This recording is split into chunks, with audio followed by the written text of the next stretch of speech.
We've just got back from the reflective woodland walk that we did on the advent calendar a couple of days ago, and actually it's quite cold out. In terms of numbers, the temperature is still above zero, but just the damp and the fog made it feel extremely cold. We weren't out for long, but I feel like I need something to warm me up and make me feel cozy. This video was going to be eggnog, of which there are two types.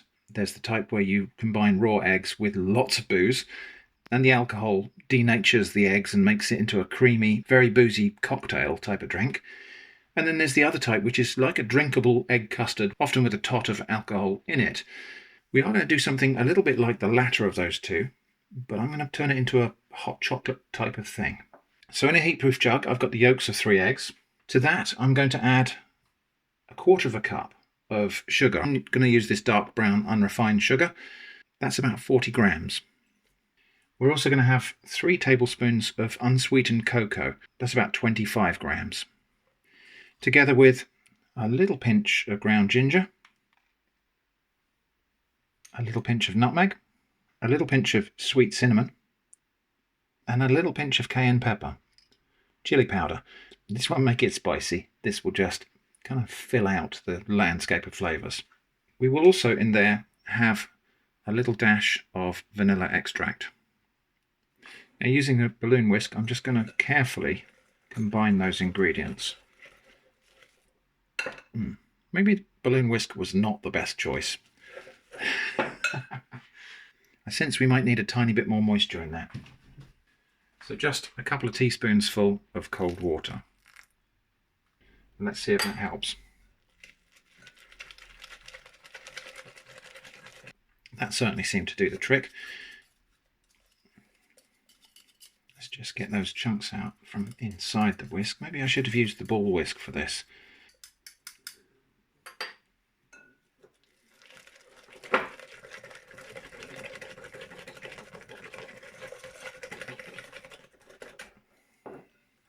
Right, well, we got there in the end. Just set that aside for a moment. Next, in a small saucepan, we're going to have half a cup of cream. This is single cream, which is about 19% fat. And that comes out to about 100 grams of cream. And then we want a cup of milk. And in order to not waste this cream, I'm going to measure that as 2 half cups so that we get to rinse this cream out of here. 1,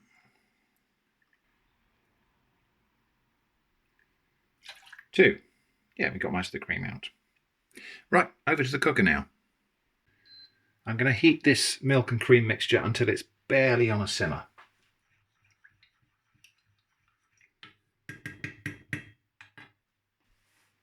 So I've got to keep an eye on this really, because I don't want to boil it. I just want to bring it to almost a simmer.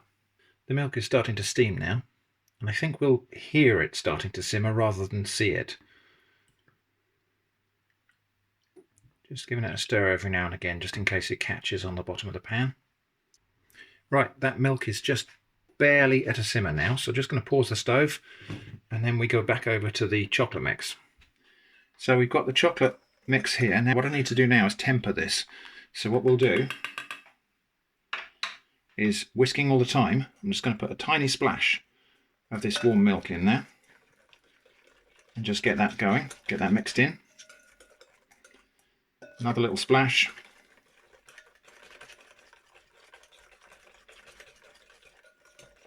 Again.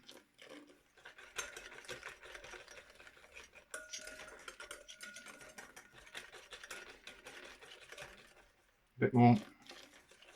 This process, which is called tempering, means that we don't add a huge amount of heat to the eggs all at once, which would scramble them. But now we're getting near the end, we can be a little bit braver as long as we just keep whisking.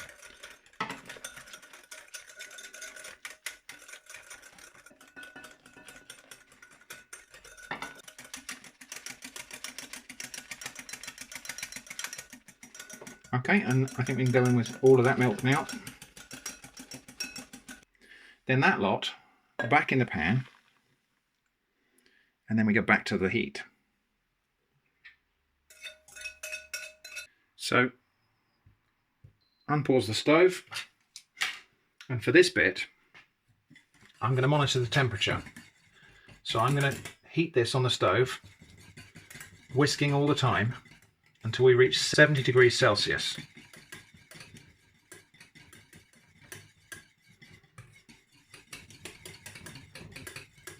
So we're currently on 53, and I'm just going to keep on whisking. I am now going to switch to the other whisk, the ball whisk, just because we can get into corners with that a little bit more easily. 58, 59, I'm just going to turn the heat down actually so we don't go galloping past the point. 61, 62, 63, 64, 65, 66, heat off now, 67, 68, 69, and then we can take that off because the heat in the bottom of the pan will continue heating that, and I think we're going to find that we've got up to 70.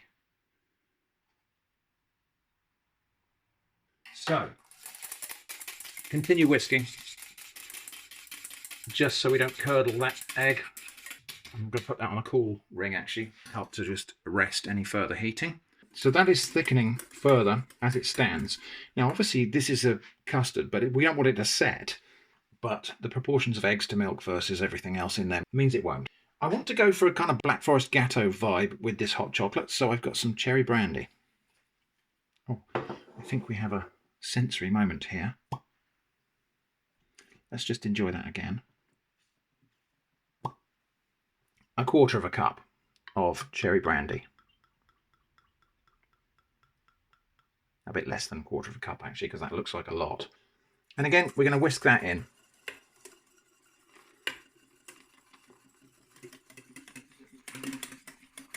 Okay, let's get some glasses. We're going to serve that together with some warmed homemade mince pies. Black Forest hot chocolate, here we go.